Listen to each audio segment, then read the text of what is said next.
నష్టధన ప్రాప్తి అంటారు. మామూలుగా మీరు అన్న దాన్ని చూసుకుంటే 2 రకాల మనుషులు ఉంటారు. ఎవరు వారు? ఒకళ్ళేమో అప్పు ఇచ్చేవారు, ఇంకొకరు అప్పు తీసుకునేవారు.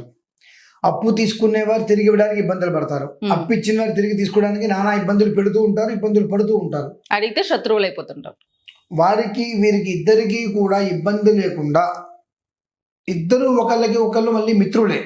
అవసరానికి తగ్గట్టుగా తీసుకుంటారు. వీరి దగ్గర లేకపోవచ్చు, అవతల వ్యక్తికి అవసరం రావచ్చు. ఇద్దరికి కష్టము నష్టము లేకుండా ఇద్దరు మనశ్శాంతి కోల్పోకుండా ఉండేటువంటి విధానం మనం అనుసరించాలి అని అంటే అది కార్తవీర్యార్జునుడికి చేసేటువంటి శాంతి ద్వారా మాత్రమే అవుతుందమ్మా.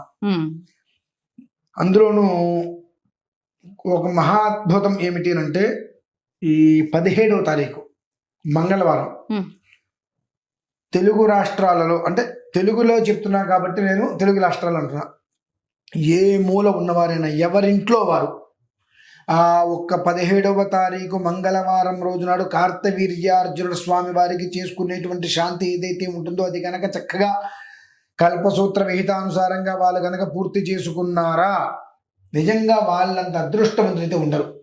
ఇది నమ్మినా నమ్మకపోయినా, ఇది అనుభవంలోకి వస్తే అనుభవించిన వాళ్ళు మాత్రమే నమ్మగలుగుతారు. విన్నవాళ్ళు ఏముందిలే అనుకుంటారు. మనం 100 చెప్పచ్చు, అది చేయండి చేయండి అని చెప్పి.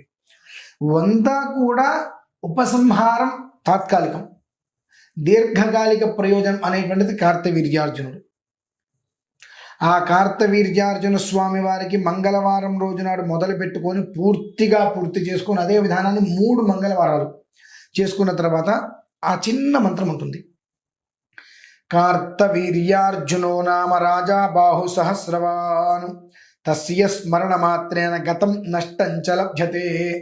ఇది ఇక మనం చెయ్యలేకపోయాము అనుకున్నట్లయితే రోజుకి 1600 సార్లు, ఇక ఇంతకుమించి మనం చేయలేము అనుకుంటే 1600 సార్లు 27 లేక 28 రోజులు చేస్తే వారు రూపాయి తీసుకున్నా, కోటి రూపాయలు తీసుకున్నా, రూపాయి ఇచ్చినా, కోటి రూపాయలు ఇచ్చిన, అప్పు తీసుకున్న, అప్పు ఇచ్చినా ఆ ఇద్దరికి కూడా ద్విగుణీకృతంగా, అంటే ఇద్దరికీ నష్టం ఉండదు, కష్టము లేకుండా వారి విధానాలు వాళ్ళు పూర్తిగా నిర్వీర్యం చేసుకునేటట్టుగా ఆయన ఒక దారి చూపిస్తారమ్మా.